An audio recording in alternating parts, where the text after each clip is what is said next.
తర్వాత ప్రధానమంత్రి కార్యాలయం ఆఫీస్ నుంచి కూడా పవన్ కళ్యాణ్తో మాట్లాడిన తర్వాత నెక్స్ట్ వైసీపీ వైజాగ్ సభ పెట్టింది.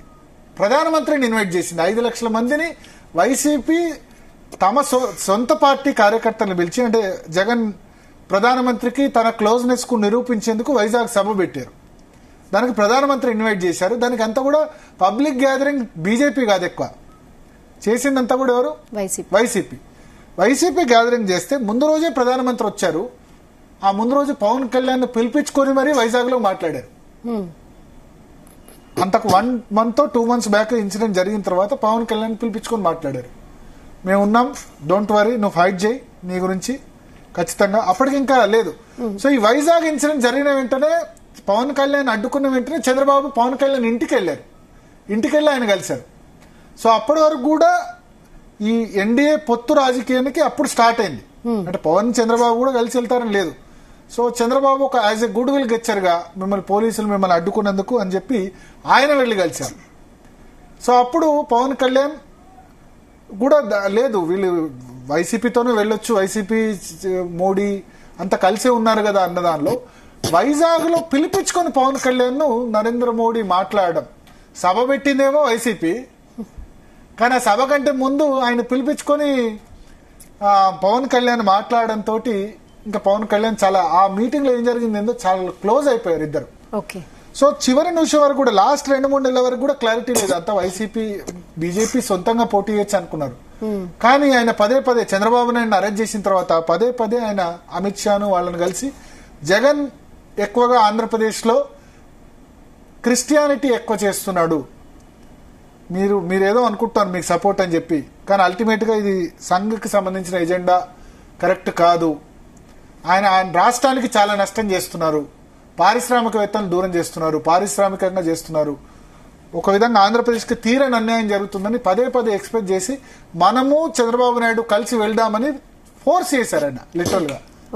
చంద్రబాబు అరెస్ట్ తర్వాత జైలు బయట బాలకృష్ణ, పవన్ కళ్యాణ్, లోకేష్ ముగ్గురు కలిసి పొత్తానం చేశారు, మేము కలిసి పోటీ చేస్తున్నామని. అప్పటికి బీజేపీ లేదు, కానీ బీజేపీని ఒప్పిస్తారన్న నమ్మకం పవన్ కళ్యాణ్ ఉంది.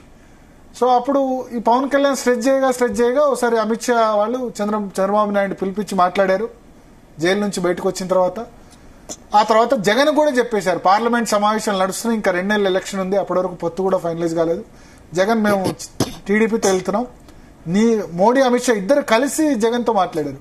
నీకైతే ఇబ్బంది లేదు, నీ కేసుల గురించి, ఇది ఇన్సైడ్ ఇన్ఫర్మేషన్, నీ కేసుల గురించి అయితే నీకు ఇబ్బంది లేదు, కానీ మేము అక్కడ వెళ్ళాలి, ఎందుకంటే మా ఎన్డీఏని పెంచుకోవాలి, మేము ఎన్డీఏలో కొత్త పార్టీలను ఇన్వైట్ చేస్తున్నాం, అందులో భాగంగా మేము నితీష్ కుమార్ ను కూడా పిలిచాం, మేము టీడీపీని పెంచుకోవాలి, నువ్వా ఎన్డీఏలో జాయిన్ కావు. ఎందుకంటే జగన్ ఎందుకు జాయిన్ కావాలంటే జగన్ కు Muslim Christian vote bank out right గా ఉంది.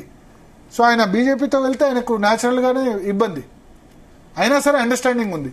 సో క్లియర్ గా చెప్పేశారు జగన్, వద్దు అని జగన్ చెప్పినా సరే నీకేం ఇబ్బంది ఉండదు, మేము మా సీట్స్ అయితే పెంచుకోవాలి కదా అని చెప్పి వెళ్ళారు. సో పవన్ కళ్యాణ్ తో రిలేషన్ ఆ విధంగా బిల్డప్ అయింది. పవన్ కళ్యాణ్ రిజల్ట్ చూస్తే ఆంధ్రప్రదేశ్ కంట్రిబ్యూటెడ్ మేజర్ రోల్, ఎందుకంటే 21 సీట్లు బీజేపీ కదా, మొత్తం 22 సీట్లు వచ్చాయి, 3 సీట్లు మాత్రమే వైసీపీకి వచ్చాయి, 2 జనసేన, బీజేపీ 3 సీట్లు, 17 సీట్లు టీడీపీ, 22 సీట్లు ఆంధ్రప్రదేశ్ నుంచి కంట్రిబ్యూట్ అయ్యాయి.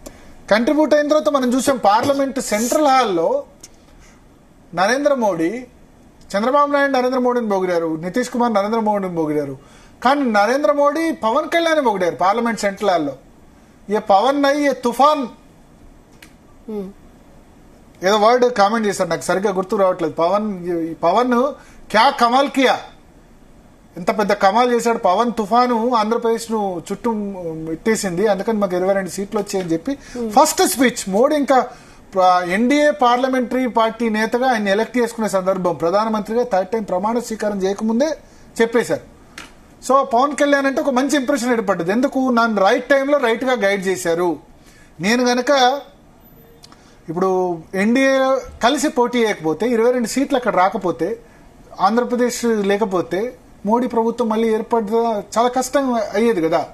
సో పవన్ కళ్యాణ్ ఆ రాజకీయ మూడ్ని కరెక్ట్ గా గ్రహించి తనను కరెక్ట్ గా గైడ్ చేశారని, ఎందుకంటే పవన్ కళ్యాణ్ స్ట్రెస్ వల్లనే, పవన్ కళ్యాణ్ పదే స్ట్రెస్ చేయడం వల్ల Modi is in favour of going with Jagan. Amit Shah కొంత డైలమాలో ఉన్నారు, చంద్రబాబుతో వెళ్ళాలా లేదా అన్నది. సంఘ్ చంద్రబాబుతో వెళ్ళాలి జగన్ కంటే ఎక్కువ అని చెప్పింది. సో ఆ సమయంలో పవన్ కళ్యాణ్ ఏదైతే పుష్ చేశారో జగన్ ఓడిపోవడం ఖాయం, మీరు అనవసరంగా ఓడిపోయే పర్వలో కాలు పెట్టకండి. ఎందుకంటే 5 సంవత్సరాల జగన్ కు వీళ్ళకి మధ్య ఎటువంటి ఇబ్బంది లేదు. రాజధాని విషయంలో 3 రాజధానులు అంటే కూడా పెద్దగా వ్యతిరేకించలేదు బీజేపీ కదా, పెద్దగా ఉద్యమాలు కూడా చేసింది లేదు. పైగా జగన్ కు ఫేవర్ అయిన వ్యక్తి సోము వీర్రాజునే పార్టీ అధ్యక్షుడిగా నియమించింది. ఎప్పుడైతే పవన్ కళ్యాణ్ ఇటు ఇంకా చంద్రబాబు వైపు షిఫ్ట్ అవుదాం అనుకున్నారో అప్పుడు పురంధేశ్వరిని పార్టీ అధ్యక్షురాలుగా అపాయింట్ చేశారు. So Pawan is turning point. మోడీకి ఒక గ్రాటిట్యూడ్ ఉంది, ఏంటంటే కరెక్ట్ రైట్ టైంలో మమ్మల్ని గైడ్ చేశారు, టీడీపీతో పట్టు పెట్టుకోమని, లేదు ఆయన గెలవడం చెప్పారు అని చెప్పి ఆయన పార్లమెంట్ సెంట్రల్ హాల్లో కూడా పవన్ పొగడేశారు. పవన్ తుఫాను ఆంధ్రప్రదేశ్లో బాగా పనిచేసిందని చెప్పి ప్రత్యేకంగా ఆయన పేరు మెన్షన్ చేసి అది చేశారు. ఆ తర్వాత కలిసిన ప్రతిసారి ఆ విధంగా జరుగుతూనే ఉంది వీళ్ళిద్దరి మధ్య సన్నిహిత సంభాషణ. సో అల్టిమేట్ గా ఇప్పుడు నరేంద్ర మోడీ ఆయన్ను సౌత్ ఇండియన్ కాదు పాన్ ఇండియా యూజ్ చేసుకోవాలనుకుంటున్నారు. నాట్ ఓన్లీ ఆంధ్రప్రదేశ్, తెలంగాణ, తమిళనాడులో కూడా యూజ్ చేసుకోవాలని అనుకుంటున్నారు పవన్ సేవల్ని. ఎందుకంటే తమిళనాడులో కూడా చాలా పెద్ద ఎత్తున కాపు కమ్యూనిటీ ఉంది అక్కడ. ప్లస్ పవన్ కళ్యాణ్ చాలా మంది తెలియదు, తమిళ్ చాలా అనర్గళంగా మాట్లాడతారు. ఎందుకంటే చిరంజీవి హీరోగా పుట్టి పెరిగిందంతా కూడా మద్రాసే, చిరంజీవి దగ్గరే పవన్ కళ్యాణ్ ఉండి చదువుకున్నారు. సో పవన్ కళ్యాణ్ తమిళ్, ఆయన టీనేజ్ అంతా కూడా తమిళనాడులో గడిచింది. సో టీనేజ్ లోనే కదా అందరికి భాష అన్నది వచ్చేది. సో చాలా అనర్గళంగా మాట్లాడగలరు. అందుకనే మొన్న ఈ సనాతన ధర్మాన్ని వ్యతిరేకిస్తూ ఉదయనిధి స్టాలిన్ మాట్లాడినప్పుడు, ఇప్పుడు తమిళనాడులో ఎంట్రీ కావాలంటే హిందుత్వ పాలిటిక్స్ అక్కడ చేయాలి, హిందూ ఓటు బ్యాంక్ కన్సాలిడేషన్ చేయాలి ద్రవిడ పార్టీలకు వ్యతిరేకంగా. అన్నామలైకి కొంత పవన్ కళ్యాణ్ కూడా యూజ్ అవుతారని భావిస్తుంది. అందుకనే మొన్న మీరు చూడండి కేరళ, తమిళనాడు 2 రాష్ట్రాల టూర్ కూడా పవన్ కళ్యాణ్ వెళ్లి అన్ని ఆలయాల్ని కూడా సందర్శిస్తూ వస్తున్నారు. సో ఒక బాండ్ ఏర్పడ్డది మోడీ పవన్ కళ్యాణ్ మధ్య. లేకపోతే ఆ స్టేజ్ మీద చూడండి, ఇప్పుడు వెళ్తుండే అంతమందికి నమస్కరించి పవన్ కళ్యాణ్ దగ్గర రాగానే చూడండి, మనం పవన్ కళ్యాణ్ కు షేక్ హ్యాండ్ ఇచ్చి ప్రత్యేకంగా ఒక జోక్ వేసి, వెనక రామ్మోహన్ నాయుడు వాళ్ళందరూ కూడా ఉన్నారు, అక్కడ ఒక 30 సెకండ్స్ ఆగి, నువ్వేంది అప్పుడే ఇట్లా గెటప్, ఈ గెటప్ వేసుకొని వచ్చావు, ఆల్రెడీ సనాతన బాబు సనాతన ధర్మం అని ఉంది, ఏం హిమాలయాలకు వెళ్ళాలనుకుంటారా, వెళ్ళకు, ఇంకా చాలా టైం ఉంది, నువ్వు చేయాల్సింది చాలా ఉంది. అంటే చేయాల్సింది చాలా ఉంది అంటే నీకు టాస్క్ చాలా ఉంది, నువ్వు దక్షిణాదిన సనాతన ధర్మాన్ని నిలబెట్టాలి. నార్త్ లో హిందుత్వ పాలిటిక్స్ నడిచాయి, కానీ సౌత్ లో హిందుత్వ పాలిటిక్స్ అన్ని రాష్ట్రాలు నడవవు. కర్ణాటకలో నడిచింది కొంత, తెలంగాణలో కొంత మేరకు నడిచింది, మొన్న రామ మందిరం పనిచేసింది. ఇంకా ఆంధ్రప్రదేశ్ లో చేయాలి, తమిళనాడులో చేయాలి. ఆంధ్రప్రదేశ్ తమిళనాడు సరే, కేరళ అంటే మనం చెప్పలేం, బట్ ఆంధ్రప్రదేశ్ తమిళనాడులో మేజర్ రోల్ ఉండబోతుందని హింట్ ఇచ్చారు. అప్పుడే నువ్వు హిమాలయాలకు వెళ్ళకు, నువ్వు ఆ డ్రెస్ వేసుకున్నావు అంటే అప్పుడే నువ్వు వేయకు, ఇంకా నువ్వు ఇక్కడ చేయాల్సింది చాలా ఉంది అంటే ఇండైరెక్ట్ గా రాజకీయంగా నువ్వు చేయాల్సింది చాలా ఉంది అని చెప్పారు. అదే విషయాన్ని పవన్ కళ్యాణ్ కూడా స్వయంగా చెప్పారు.